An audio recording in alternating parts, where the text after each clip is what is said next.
everyone, sasamahan niyo po muna kami at magluluto muna kami ng sarsyadong isda. Sana po matuwa kayo at manood kayo hanggang dulo. So let's go!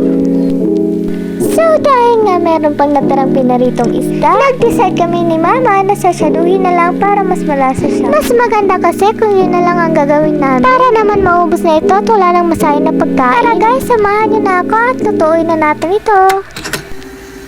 Siyempre guys, maghihiwa tayo dyan ng sibuyas, bawang at kamatis. Ang kagandahan kasi guys ng sarsyado ay hindi talaga siya nakakasawang kain. Kaya nga pag bumibili si Mama ng isda na ganito, na ang tawag namin dito sa probinsya ng Samar ay hawol-hawol. Na hindi ko rin sure guys kung ganito rin ba yung pagtawag niya sa isda na ito. Pero ito talaga yung hinahanap-hanap ko kapag bumibili si Mama ng isda na ganito. Grabe talaga guys, pag natikman nyo yung ganitong klaseng luto, makakalimutan nyo talaga ang pangalan nyo.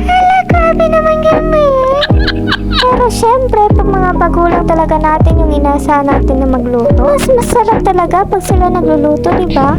Ayan, may itlog tayo dyan. Kailanganin natin ng 2 piraso nito. Tsaka, babatihin natin yan. So, ayan, proceed naman tayo sa pagluluto. Syempre, unang-una dyan yung mantika. At tsaka naman natin ilagay yung bawang, sibuyas, at kamatis. Syempre, mas maganda daw yung medyo sunod para lumabas daw yung aroma nito. Dito naman guys, maglalagay tayo ng itlog.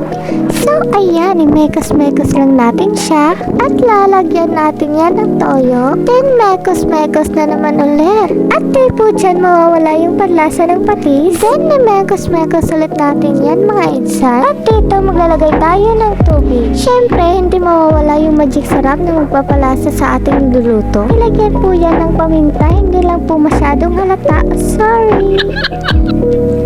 Ayan, dito na tayo maglalagay ng ating pinaritong isda. At imekos-mekos lang natin yan. Maglalagay ulit tayo dyan ng tubig dahil kulang nga yung nilagay natin kanina. Then dito mag-aantay tayo ng ilang minuto para maluto na ito.